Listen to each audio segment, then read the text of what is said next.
Cadillac could be making a team announcement soon. We have an F1 2025 midway review podcast. And to help me tackle all this from Viaplay, Dutch motorsports reporter Nelson Valkenburg. Nelson, thanks for doing this. Really appreciate it. How you been? How's your summer break? I think for as goes for the same for the rest of Europe and probably Canada as well. It's extremely hot here. Yes. It's scorching hot, as they would say. Yes, it is very, very hot. So what have you been up to? Have you tracked any good flights lately? I refused to go on a flight, so I went by car to my holiday destination, which was nice, was the south of France. But now we're gearing up for our home event, the Dutch Grand Prix. So it's around the corner. Yeah, you're going to be busy for that, huh? Absolutely. As you were in Canada, running around every day from dawn till dusk, it's going to be like this for us. So what does that entail for you guys? Do you guys build up? So for us, for the Canadian Grand Prix over at TSN, like we take a lot of time to build up about, I want to say about 14 days worth of content, because we kind of do this 2-week push into the Canadian Grand Prix to kind of build it up. We use part of the Miami Grand Prix to sort of pre-package content and get interviews and things of that nature that we can then go and use.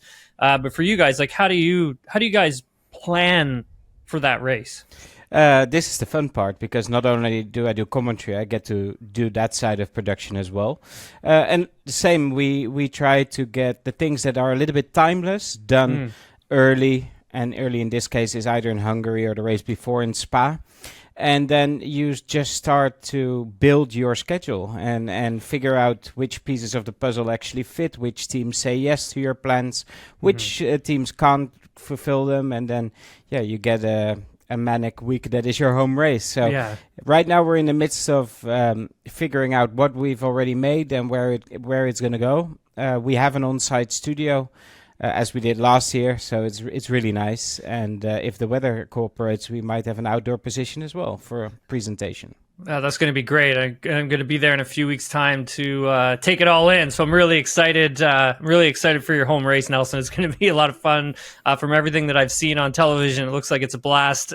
Today, we're talking about Cadillac. That's where we're going to start with all this and their potential driver announcement that could be coming up. I mean, it was reported by Thomas Mayer that there could be a Sergio Perez announcement at Monza or leading into Monza. This is something, obviously, that you and I have talked about in the past. You and I have discussed having Valtteri and Sergio there at the team only makes sense. But I mean, what do you think? Do you think if there could be an announcement that soon? I did reach out to Cadillac on this, and they didn't comment on it. So, my big question is, why would you do it in Monza? Why wouldn't you do it in Mexico? Yeah, and make the most use of the impact you could have there. But we've been surprised before, so maybe, and still, yes, it would make the most sense for Cadillac to work with Sergio Perez and Valtteri Bottas, get both speed and a baseline of how big teams operate, and to fast forward their growth into a proper F1 team. But yeah, so far it does seem to be heading in that direction, Perez and Bottas together. Yeah. But yeah, maybe there's a left field choice for Schumacher or a Doohan type. We'll wait and see. Yeah, I remember, you and I were talking about this in Miami back in April. We were talking about Sergio and Valtteri going to that team, and I believe we both had an interview with Graham Loudon on the Saturday. And he said exactly the same nothing about the subject to both of us. Although I do remember me stealing your slot, so yes, there is that. Yeah, but that was okay. I was okay to give that up. I mean, you know, Graham was actually really great to talk to. And for those who don't know, for those who don't know, who we're talking about, his team principal of Cadillac is Graham Loudon. But yeah, he was a very, very nice guy to communicate with and chat with. I talked to him before in the past, but that was actually the first time I've actually got him on the record and actually done a full-on interview with him, and he was really great. Extremely good guy to work with also for Cadillac. He knows all the ropes, knows what it's like for smaller teams to level up a little bit. So let's see what he makes of it. But he was not prepared in Miami to tell us who was going to drive for them. And I doubt he's prepared now to tell us. Yes. I do think he knows. I think so too. I just don't. I'm kind of in the same boat as you, where Monza would be a strange place to make an announcement like that for a Sergio Perez, because I've talked to others in the past where, same as you, Mexico makes way more sense, and it does. They would get more sort of bang for your buck, if you were, so to speak, if they were to do an announcement there, and if it was going to be Sergio Perez who is going to be filling one of those two seats at the team. But yes, I would say Mexico as well. But I don't know. Let's wait and see. A couple weeks time, we'll have our answers. Christian Horner. So Red Bull, Nelson has officially cut ties with Horner. So he's officially been removed from the team. I mean, this isn't something you and I didn't already know, but is it what do we think his gardening leave is, if at all any? Because I can't seem to find out anything on that front. The first question is, why would you need a gardening leave? For high-placed technical personnel, I could understand it. But in his position, I don't know. I do think the announcement this week was all about the legal process, yes. Getting the loose ends tied up. But I do think he's going to turn up at either Alpine or Cadillac. Those are the only viable options for him, if indeed he wants to return, because he has been bruised. It does feel like he's been hurt by the whole process. But we also know there is ambition there. Ambition to be not only a team boss, but a team owner. And the big question is, where does he have the easiest option to do that, if indeed he wants to return? I think easiest would probably be Alpine, but is that a place you really want to be right now? So, yeah, maybe at Cadillac. At least with him, the connection Perez... Horner would be very interesting for that, for them to be reunited. I don't know how Valtteri Bottas would feel about that one, so yes. That's another one. Yes, exactly. There were rumors he could team up with Bernie Ecclestone and buy the Alpine F1 team, which is something I really don't see happening. But I could actually see Christian getting a consortium together and going after purchasing Alpine from the Renault group for sure. I could see that. And what's the point of Alpine if exactly for being sold? Exactly, because at the moment, when you take a look at what would Christian Horner, and I'm just obviously speculating on this, what would he want, right? Like I don't think he would want a team principal position. I don't think he would want to go to a place like Cadillac and be a team principal. And if anything, if he were to go to Cadillac, it would be more in an executive role, something that's way higher up, like a CEO type deal of the team, rather than a team principal position. And Alpine makes more sense, and it's something that I've said, on the record on TSN, is essentially like I could see him purchasing into Alpine, buying the team out, and running it as their CEO, president, whatever you want to call it, and trying to rebuild that team. I don't see another path for him coming back to F1 that doesn't have him as a team principal. He would have to have a CEO title to himself, I think. I think so, and I also think that's his ambition, to not have a boss, to be the boss, the ultimate boss, to be a Zach Brown or a Toto Wolff, and not be an Andrea Stella, for instance. I think that is what he's looking for, if indeed he's looking for something. And I tried to reach out to him today, actually. I thought, well, now that he has no ties, maybe he wants to do an interview, but yes, not yet. No, I didn't think so. But you have spoken to him before a few weeks ago. Yeah, so, briefly, briefly, yeah. Yeah, you do have communication with him.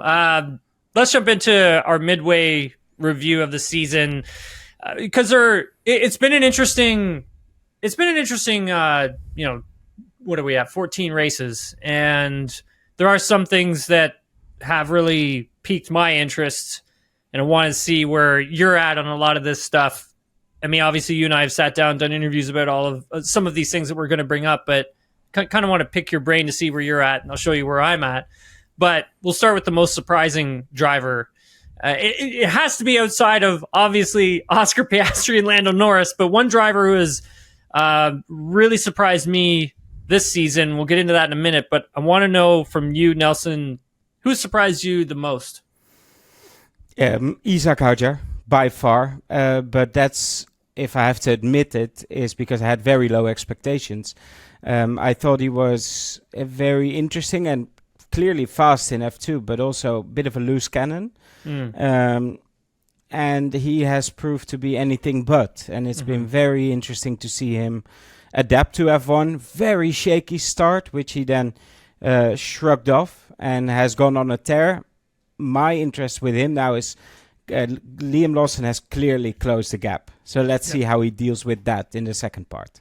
Yeah, Isaac's been very impressive, I would say, after crashing out on the formation lap in Australia, and Dr. Helmut Marko giving his opinion on how he handled that. But I agree with you on Isaac, just simply because of the qualifying performances. I think one in particular that stood out to me the most was Monaco. I felt that that was Monaco is such a driver's track, and also when a driver qualifies well at Monaco, that there is a high level of talent that is in there. I would be curious to see how he finishes the rest of this season, because we haven't seen, like all rookies, a dip in his performance just yet. No, but I think the break came at exactly the right moment for him. He definitely needed that. If you hear something in the background, it's my 8-month-old pup trying to defend the house from all manner of scary things. But it's like almost that second album for a new artist. The second album is always difficult compared to the breakout album. And this second part of the season for Isaac Hadjar is almost going to be like a second album. He has had so much fun also in what he's doing. He seems to be right in the sweet spot. But if he can stay there, or maybe get back to there, the last 3 races weren't great, then he will be one of my top 5 drivers of the year, for sure. I'm going to go with Gabriel Bortoleto.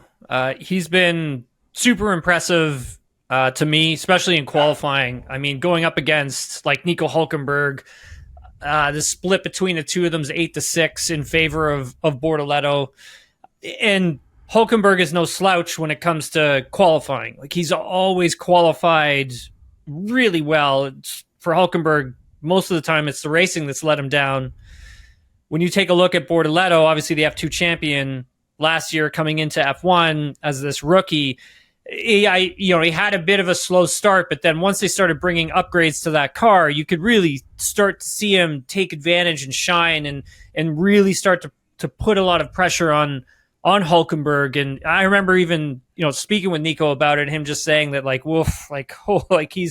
he's really quick when it comes to qualifying, and he's put a lot of pressure on him.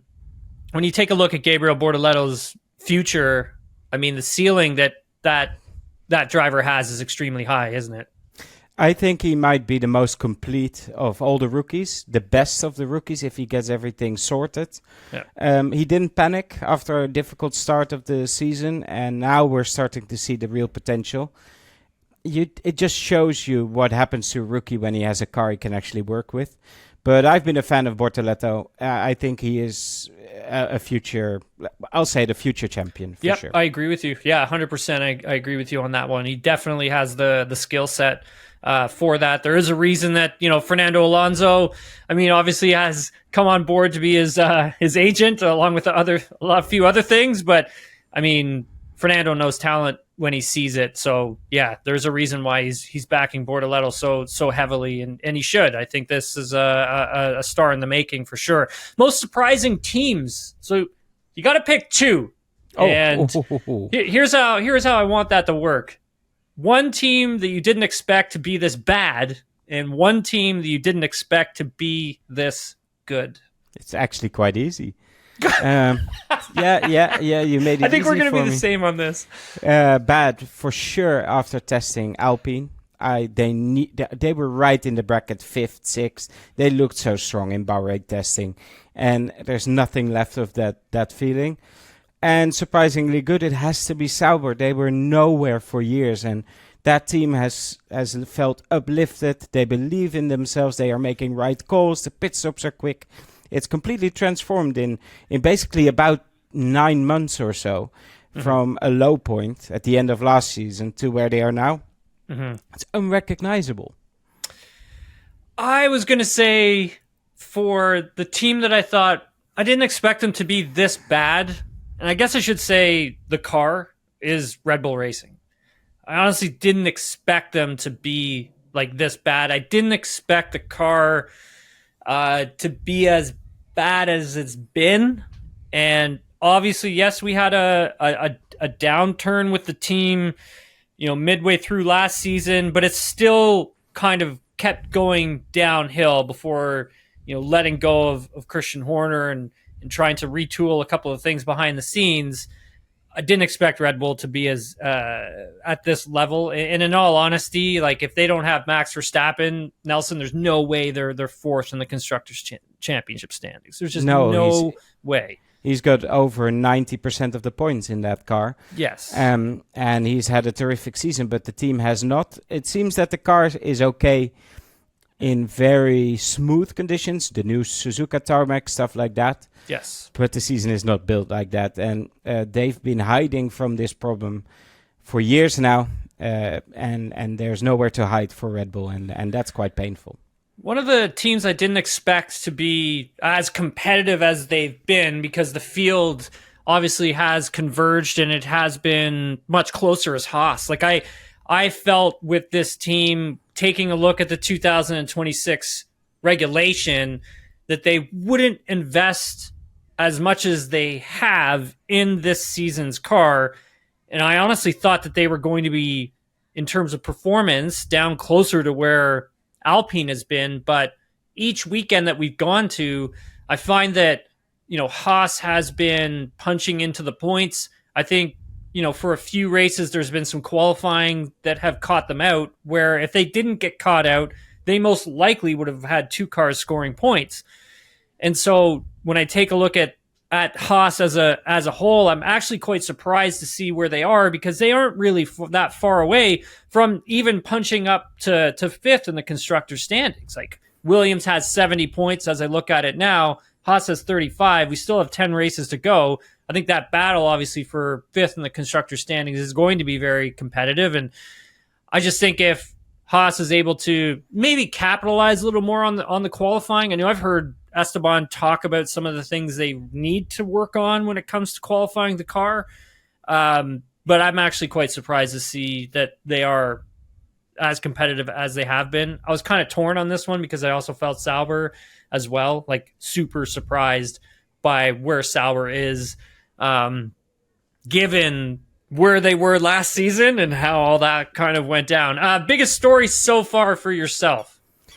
Biggest I can hear story. the dog's squeaky toy. It is so funny.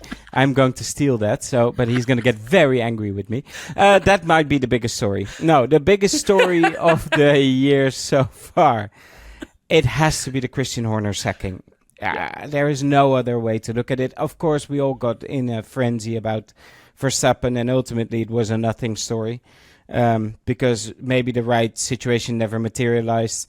But the Christian Horner thing, I think, caught us by surprise. It caught him by surprise.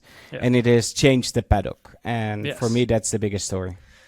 Yeah, I would say Horner's probably up there for me. But Max Verstappen's story continues, and I think will continue for me to be one of the bigger stories to see where it goes and how it unfolds, over the next, let's say 12 months, and to see what happens there. I think another big story for myself was is currently still the teammate battle at McLaren between Piastri and Norris, and how much longer they can actually keep this clean, and how much longer McLaren can have this relationship be so amicable at the moment. Because right now everyone's saying all the right things, Nelson, but because you've been covering Formula One forever, that there is going to be at one point, there is something that's going to happen that's going to rub these two guys the wrong way. And I posed this question to Andrea Stella, and I said, they want it. They need it.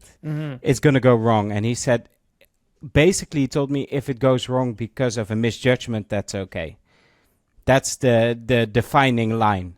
That's probably the best way to go about the papaya rules thing. But they understand it's gonna go wrong. But what they want is it to not create a situation where the team is impacted for years to come. If they can't work with each other after this season, that team might fall off its pedestal. And that's the thing they're trying to avoid. So I don't think it's like a zero contact policy. Just don't take each other out. And it is fascinating to see if they can keep that up because it's so finely balanced. One week I think, Norris has the upper hand. Then the other weekend, Piastri pulls out a blinder and you just don't know where it's going. It's really cool, actually. Yeah, I mean, if you go back to Hungary, right, not midway through the race, whatever it was, 10 laps before the end, maybe it was 5, Piastri almost collided with Norris heading into turn 1. I mean, 2-3 millimeters difference and these things are going to happen, right? These guys are going to meet each other on the track more often than not because they are so close in terms of their competitiveness in races out on the track. Some weekends, like you said, Piastri has this massive advantage. Some weekends, Lando's got it. I think for both of these drivers, I still feel Piastri has the edge in this. But I mean, if Lando can put together a good full weekend, I always see Lando as being the more experienced one in that regard, that if he can keep it together, he is sometimes the fastest driver on that team. But Piastri is really hard to sort of, cut down and bring him down to Lando's size at some points. Piastri's a boomerang. Every time Norris throws him away, he comes back a little bit stronger. And I've always thought Norris was the slightly quicker one. Yeah. And now I don't know anymore. And that's the fun part. Because Mark Webber once told me a couple of races ago, actually, that Piastri is such a work in progress. And that he always keeps just working away, chiseling away at himself and not get flustered or bothered. And if he's going to win it, it's going to be because of his mindset. If Norris is going to win it, it's because of raw pace. And it's fascinating. It's almost Prost versus Senna, what we're looking at. Yeah, no, totally. I definitely agree with that. It's sort of one of the ways I was kind of looking at it a few weeks ago when we were at the Belgian Grand Prix. The other part, I wanted to make about all this is essentially how the team handles, both drivers. Yes, you had mentioned papaya rules. I spoke with Zach Brown about this about 3 weeks ago now, and I'd asked him, is this something that the team internally discusses, having two drivers really competitive, battling for a driver's championship? And is it kind of like in baseball when the pitcher, is throwing a no-hitter and all of a sudden no one in the dugout talks to the pitcher anymore, or talks about what's going on. They just kind of leave them alone, and it's kind of that elephant in the room. And Zach was kind of like, no, we openly talk about this. And I think that's interesting, right? Because I don't normally, when I look at driver teammate battles, I always think about that Hamilton Rosberg one, where I don't think that one was talked about as in much as it should have been behind closed doors. No, but with those two drivers, they actually had to, maybe divas is the right word, and they had to treat them with kid gloves. It feels to me Stella and Zach Brown are in control, are the bosses, and that these guys know that McLaren is the best place to be maybe for the foreseeable future, and you don't want to jeopardize that. So they feel like employees of Stella and Brown, whereas Hamilton and Rosberg were the star players. And it doesn't say that, I'm not saying that Norris and Piastri aren't star players, but they feel younger than Rosberg and Hamilton were at that time. And definitely they were not managed as effectively as McLaren is managing this situation right now. If we, in 2, 3, 4 weeks' time, have a couple of incidents, it may be all different. The other fight we have to see is the pit wall fight. Because Tom Stallard versus Will Joseph is going to be so interesting to see how far they will go to get one over. Norris was lucky in Hungary that he actually had a really crappy start. So he was in a position to roll the dice, whereas Piastri was not. And is this title going to come down to a roll of the dice from the pit wall? Maybe. Yeah. No, it definitely, there are different factors to how this championship is going to play out. And for those who are new to F1, I mean, the battle in the garages is just as important as the battle is out on the racetrack. Biggest letdown for you so far this season? Could be a story, could be a driver, could be a team. Well, the story, probably the non-story around Verstappen. But driver has to be Hamilton. Everybody expected him to pick up from 2021. It may have been too much to ask. I think he's realizing that right now. And yeah, what is he going to do? Can he find some sort of mojo? Or like with every other athlete in the world, does everybody has a sell-by date, and maybe Hamilton may have reached it. And that's the part I kind of disagree on. Like, I still think, Lewis Hamilton can still be great. I don't think the regulation has played into his driving style.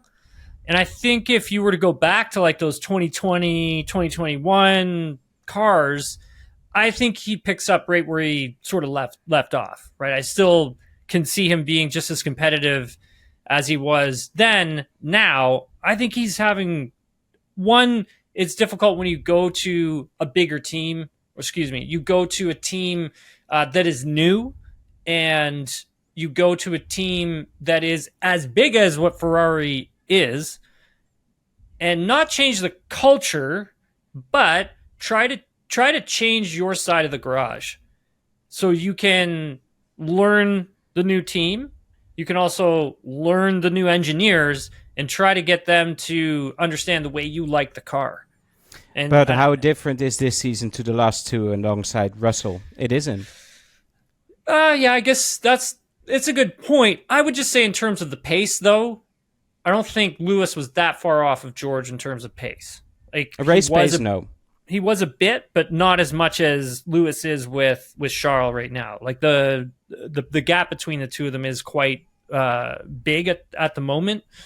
I would just simply say I'm not really going to start really judging what is going on with Lewis until we get into 2026. We see a new regulation and we see how these cars are, and we see which drivers can handle them and which ones can't. But the regulations move further away from that 2020 sweet spot, and does move far away from the ground effect, though. A little, yes, but here's the big question: does he make it mentally to 2026? I'm not sure. I think he does. Okay. Sure. Oh, interesting. Very interesting. Okay. I mean, he doesn't have to prove anything to the likes of us, but I do think he's racing at Ferrari to prove something to himself. And if he's starting to lose that battle, like in the last few weeks, if that trend continues, why continue? Because then it's on a hope and a prayer. And of course, that's extremely big talk. Yes. Probably he does continue to 26. Yes. But there's only so much a great champion can take mentally. Yeah, that's a good point. And you saw it with, for instance, Rafael Nadal. One injury, one comeback too many. And then suddenly it's not there. Suddenly you can't find the magic anymore. My big question for the remainder of the season is, do we see a flicker of hope that the magic still is there? I'm going to say we do. And I still think he has that competitive fire. I think he just needs to find the sweet spot for himself and in the car that he's currently driving. And then I think we sort of see the old Lewis come back for sure. I don't think it's gone anywhere. Biggest letdown for myself, I'm going to say Monaco Grand Prix. The mandatory two-stop experiment. I mean, obviously we're going to get it again, but I think there needs to be something else done there with the track. Obviously, these cars are way too big to be racing there now. I mean, qualifying is still incredible to watch. It's still my favorite qualifying session of the year. It's the best day of the season. Yeah, exactly. But like, I still that Monaco experiment, just whatever they're trying to do there, it's just Nelson, it's not working.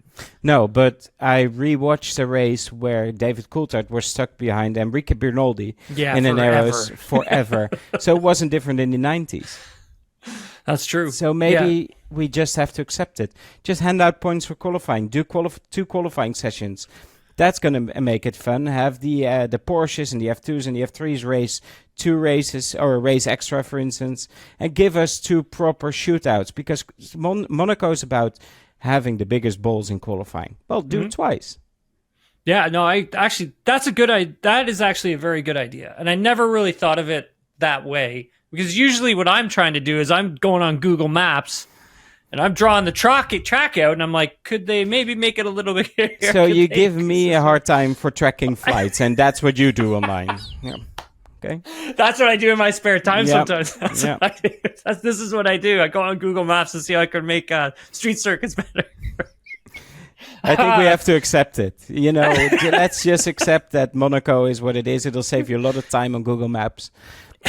and just have 2 spectacles like we have on Saturday. Yeah, good point. Best race for you so far this season? Silverstone.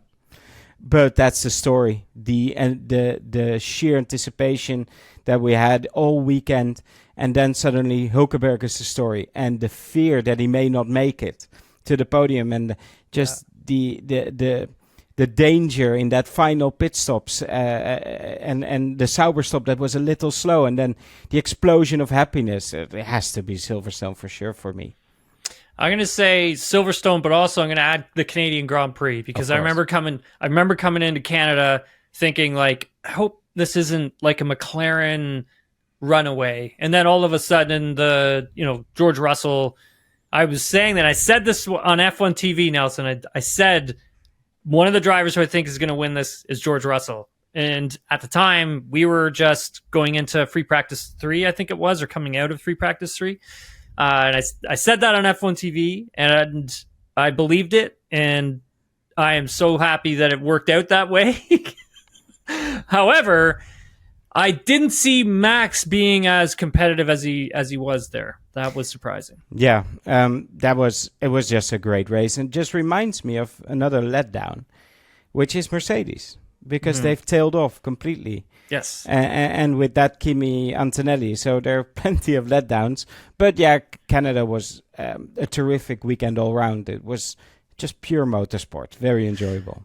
I'm going to be interested to see what happens with Mercedes later on this season. I mean, obviously they've reverted back to a lot of their old components, especially the older rear suspension.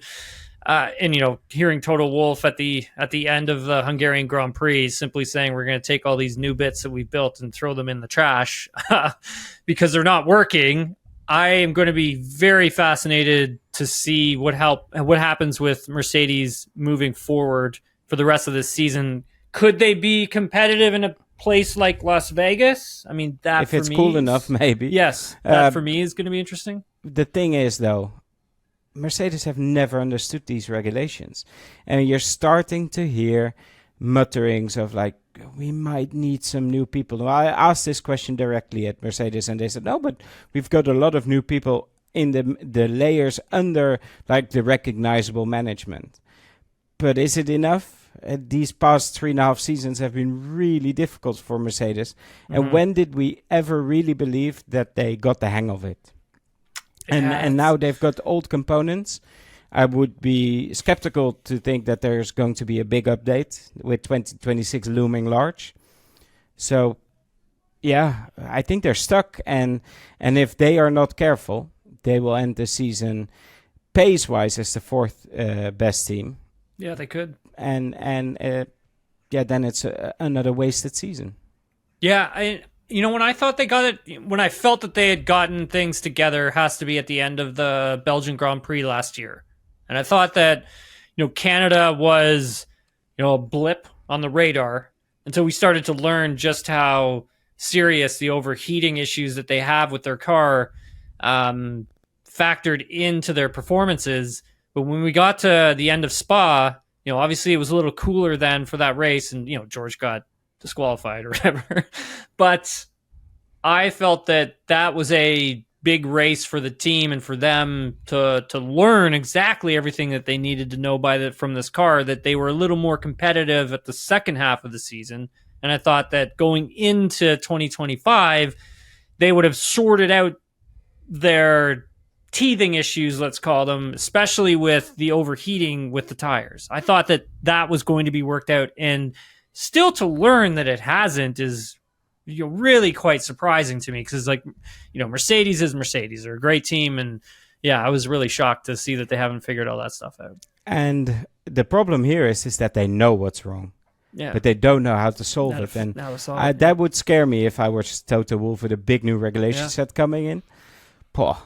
Yeah, no, that's a great point. Biggest surprise this season for you? Let's say the overall improvement of Piastri. Yeah. I am extremely impressed that he has managed to make another step. I didn't think... I always think that you can make a driver better, but not faster. Yeah. And with Piastri, he's just gotten faster. So I'm surprised by that. Yeah, that's a good one. He's always been able to make a step every single season. I did see him making a step for this season, but I didn't think it was going to be this big, because the amount of things that he has done in the off season, Nelson, to get himself to where he is now. Like, people may not understand that it may not look like much when you're trying to learn the tire or learn a good setup and try to figure the tire out throughout a race, throughout a qualifying, because those two things are different. It takes a long time to really learn that stuff. When you talk to drivers, I mean, you know that they all say the same things. Like, it takes quite a few years, 3-4 years, before they're really comfortable, up to speed, and confident with everything across the board and at every track. But when you take a look at what Oscar's done, you go to, China this year compared to China last year. Those are two different things for Oscar Piastri. Yes, and F1 is probably the only elite sport that you cannot practice. Yes. So... and not in the way that you are on the tennis court every day. And that makes it even more impressive, what Piastri is doing. So, it may look easy for him. It may look fuss-free, but it may be the most impressive thing we've seen. Yeah, I believe he's put in a lot of work behind the scenes that we just don't know about, or he hasn't really... He's been a little modest when talking about it, because I have actually pushed him on it, and... he hasn't gone into the great details that I know he's been working on, but he's been very impressive from that respect. I would say for me, a couple of things for the biggest surprise is Max Verstappen's pole lap in Japan and Silverstone. Those were some of the greatest qualifying laps I think I've ever gotten to witness firsthand, especially the one at Silverstone, like being there for that and seeing what the team was doing and how much that, just seeing the car as trimmed out as it was at the end of the session in person, I was just like... It's crazy, eh? How? And then you think, how are you going to race with this wing? Yes. But for him to hang on to that lap was one of the greatest feats we've maybe ever seen. It just underlines what level he's hitting this year. Yes, yeah. And the other big surprise for me is Sauber, and we've obviously gone into details over Sauber, but here's what's to come. So first off, let's talk George Russell, Kimi Antonelli. Contract renewal coming up. Obviously those two they'll be back at the team. I just want to know and understand when.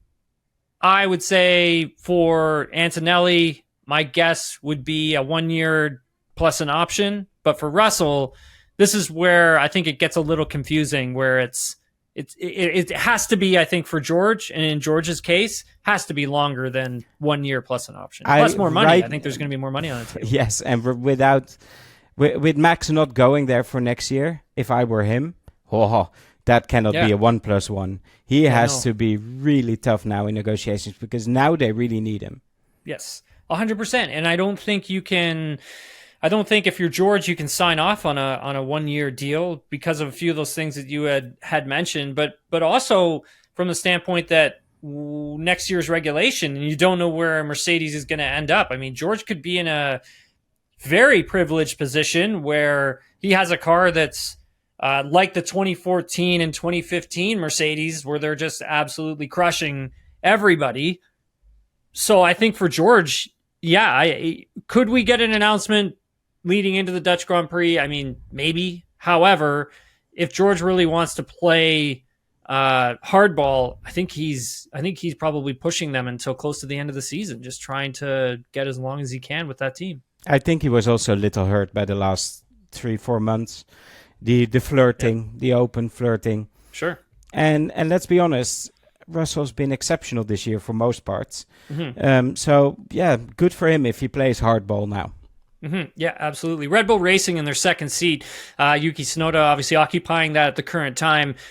Nelson, do you see Yuki back in that second seat? I mean, granted, it's a difficult car to drive. We all know that. We have all seen every driver who stepped into that second seat really struggle, but go to another seat like Liam Lawson has done and see them start to get their confidence back and go back to the driver that we know them as. For Yuki, however, obviously he has his good relationship with Laurent Mekies. I'm not too sure what that relationship was like with Dr. Helmut Marko. It looks like Marko may have a little bit more power at the team now moving forward as well with how things have been restructured. What do you see with that second seat for next season? I think for the short term, I think Yuki's very happy that Mekies is there. I think he can help him get the point across what he needs from the car. Although I do think that he won't be with the team next year. If I'm very honest, I think forces outside of his control will make sure that Arvid Lindblad moves into the Racing Bull stable, and that probably Hadjar will be moved up. This team is a different team under Mekies, but Mekies does feel like the manager and not the owner. And I don't think he has the power to decide who's in that car. And let's not forget that Mekies is also a huge fan of Hadjar. Without the Honda money, the Honda backing, the Honda support, I just find it extremely difficult to see Yuki staying. And it's almost the thing we were most afraid of when he was announced to take that seat over from Lawson, that it could be like his trajectory killer. It seems to have proved like that. But let's see. He has 10 races to prove us wrong. Red Bull's adamant that he's a lot closer than we seem to think, given car specifications, etc. As I said, he's got 10 races to save his seat. Yeah, I agree. The Racing Bull drivers for 2026. I mean, I was curious to see what they did with Lindblad, especially after the season he's had so far in the junior categories. I could see Isaac getting moved onto Red Bull Racing, the second seat, and keeping Liam Lawson and partnering him with Lindblad for 2026. Obviously, those are two seats that still aren't confirmed either. What do you see happening at those those two seats at Racing Bulls? Yeah, I think Lawson and Lindblad will, if I had to put my money on it. Also because F2 is sort of immaterial to these teams at this point. It's a place where you put your driver while you do TPC testing, it seems like. And Ferrari wasn't fussed about Behrman. Mercedes wasn't fussed about Antonelli's season. And it seems that Racing Bulls and Red Bull are not fussed about Lindblad's season. And they seem to be throwing a lot at him in terms of sim driving and TPC testing, all the car testing to get him ready. Yes. I could see, it'd be interesting I'll be interested to see what Peter Byers thinks of all this. Like, does he really let Isaac walk away and go to Red Bull Racing? I mean, does he have a choice? I was just gonna say, obviously does. Yeah, I was just gonna say that. But it'll be interesting to see like what he thinks about all that, because he is very high up on trying to keep Hadjar at that team. Another thing of what's to come, obviously, and we discussed it pretty much in detail, is the Piastri Norris for the driver's title. But outside of that, we have the 2026 regulations that are going to be coming online here next year. And there's been a lot of talk about, what is this going to look like? There's been some unhappy drivers, and Charles Leclerc, Lance Stroll heard from, in regards to that and to what these cars could be. Carlos Sainz, obviously another one who's been pretty outspoken on the regulations as well.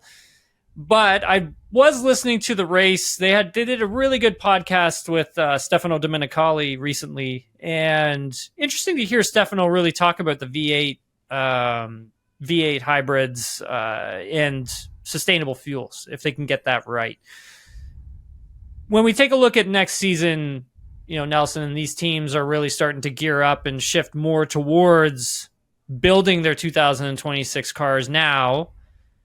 I mean, what do you think? What do you think is going to happen here? Yeah, this can either age really well or age really badly. 100%. But how will you bet against McLaren if we all in this paddock seem to think Mercedes has the upper hand in terms of engine? And it's an assumption. Then the assumption also has to be that McLaren, who have proved themselves over the last 2.5 years to understand what they're doing, every upgrade works. To understand these coming regulations, with Peter Promadou being as happy as he's ever been, with Rob Marshall being as happy as he's ever been. How can you bet against this incredible team that Zach Brown has built? How can you bet against it? Mm-hmm. And so I won't. I'm assuming that the Mercedes engine will at least be on par with the rest. And then I do think McLaren is best placed with the people they've got and the momentum they have to get the most out of these regulations early on. I am. You don't want to believe it, I know. No. Look, I agree with you on the McLaren aspect. There's no question about it. What I'm concerned about is the show. I'm concerned about there being dominance, having teams, walk away with victories. With we have teams lapping, all the way up to fifth place in a race. Like I'm worried about that. Well, for instance, I recently did something about the 2021 Zandvoort race, the first Dutch Grand Prix. Yes, in its new iteration, and 2021 feels an extremely competitive season, right? High point maybe of excitement in Formula One. Only the top 3 were in the same lap at the end of that race. The rest, fourth place driver Pierre Gasly was lapped. And we forget this quite often. It takes 2 drivers to create a great season. And let's not discount a team like Williams. Say Mercedes is going to be the dominant engine. The trajectory James Vowles has got Williams onto, the trajectory that McLaren is onto. It's going to be fascinating, but the show will be determined by 2 drivers fighting over the win, not 20. And we're very happy that the whole field is within a second right now, but the gaps on race day are big still. So it will be an adventure for us all, and we'll live through it for 3 years, and then we're going to get different engines. Yes, I feel like too. I feel the same way. I feel that in 3 years' time, we're probably going to get a different type of a formula for sure. But we could be surprised. Nobody had the feeling that the hybrid engine could work. Everybody was down on it, and it created great racing. Yes, and the technology that came out of those hybrid power units that they're running currently, I mean, has been, incredible. And I think that's something that Formula One didn't do very well in promoting. Like they needed to promote more of how impressive the hybrid power units have been.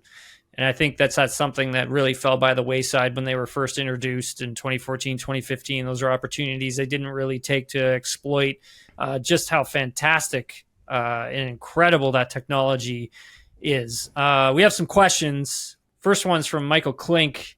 We've kind of talked about this a bit, but I think he wants your personal opinion on which current driver would you like to see in the second seat for Red Bull next year. Ooh, if I could choose if it wasn't any driver, Lindblad, obviously, right? If you could choose any driver, which driver would you want to see in that second seat? To partner Max, Charles Leclerc. I would love. I know he's unhappy. I know he feels time slipping away. I also understand that Red Bull doesn't look like a more appealing prospect than Ferrari is per se right now. But Charles Leclerc, just like with Max, just the feeling of something different could spark a very interesting a new phase for him. But that's a bit of a fantasy, so that's not going to work. Let's see what Pierre Gasly does. I think Pierre Gasly is a bit of a sleeper, but I think because we're all sleeping on him, I think he's doing an exceptional job. And I think he's a top 6 driver this year. Yes, no question. For me, I would still like to see Yuki back there because I feel that obviously he's been put in a very difficult position when it comes to that car. And this is a position that granted he did want to be in. There's no question about that. However, I think he would deserve another year at this team so the team could really understand his potential and see himself fulfill it. For me, that would be a great story. When I take a look at Charles Leclerc, and yes, definitely frustrated he is with Ferrari, that's still a story for me that, this was his childhood dream, right? Nelson, like to win at Ferrari, to win a championship at Ferrari. And if he isn't able to do that, it'd be, it would be kind of sad to see. But on the other hand, if Ferrari somehow is able to, knock this regulation out of the park for next year, that would be an incredible story to tell. You're romantic, Tim. I know, right? I Definitely. am. That's the way I look at stories sometimes. I love drama and chaos. I know. So do I, right? Don't get me wrong. I do love the drama and chaos. Don't get me wrong. But I just think that, knowing Leclerc for so long would be really cool to see if he's able to win one with Ferrari. Last one for you from Andy. Can Lando Norris hang on to his improving mojo and beat the new Iceman and Oscar Piastri? I'm surprised by the steps Lando's taken. He looks mentally in a better place than he was at the beginning of the year, but he's giving some interesting interviews after taking pole, and it's just a weird vibe altogether sometimes. If there's someone who can get under his skin, it's going to be Oscar Piastri, because that is truly an Iceman. But it's an Iceman with quite an interesting way of going racing, because he does use his elbows, does Piastri. So for Norris, he has to focus on himself. Piastri has the ability to look at others a little bit more. I think he will be able to keep hold of that mojo, as the question states. I'm not sure it's going to be enough, but I don't think he's going to collapse mentally. I think he's past that right now. Yes. Yeah, I agree. I mean, he has publicly stated things that he's been working on behind the scenes to try and get his weekends off to a better start. Because I think at the beginning of the season, the first 5 or 6 races, that was something that actually was starting to hinder his weekends, where Oscar was on it right away in practice, making adjustments to the car, understanding the evolution of the track and where the car is going to be, and then limiting the amount of mistakes that he's making, where Lando was kind of the opposite. And it kind of just seemed like things started to get away from him a little bit. Obviously, there was the suspension change, the front suspension change that, came in for Lando. Oscar didn't take it, but Lando did, and that is one of those things that may have looked like it kind of helped him a little bit. Maybe not when it comes to the performance side, but I think more in the consistency side and the feedback that he gets from the race car itself. So it is performance. Can Lando actually beat Oscar? I'm going to say no. I think this is going to be a very head-to-head battle between the two of them. I think it's going to go all the way to Abu Dhabi, but I think Oscar at this moment, like mentally, he's just got that little bit of an edge over Lando and putting together strong weekends as a whole. And the cool thing is, because the competition for both titles is miles away, McLaren is free to let them race. Mm-hmm. They can go at it. Mm-hmm. So tantalizing prospect for the next 10 races. Norris versus Piastri. I think we both favor Piastri, but Norris, he's no slouch. It will take some doing. So what do you got planned now for the next few days that you have left on summer break here? I am going to Spa next week. Whoa, For what? the European Le Mans Series. Oh, right on. Okay. Are Yeah. you working or are you just going as a fan? No. I help out a couple of drivers in that field. Okay. So this is the only race I can actually go to. So Gotcha. I'll do that, and then it's straight ahead towards Zandvoort, where we'll catch up in real life. Yes, you and I will definitely. I'll be seeing each other in a couple weeks' time. Looking forward to it. Nelson Valkenburg, thank you so much for taking the time to do this. Really appreciate it, man. You're welcome.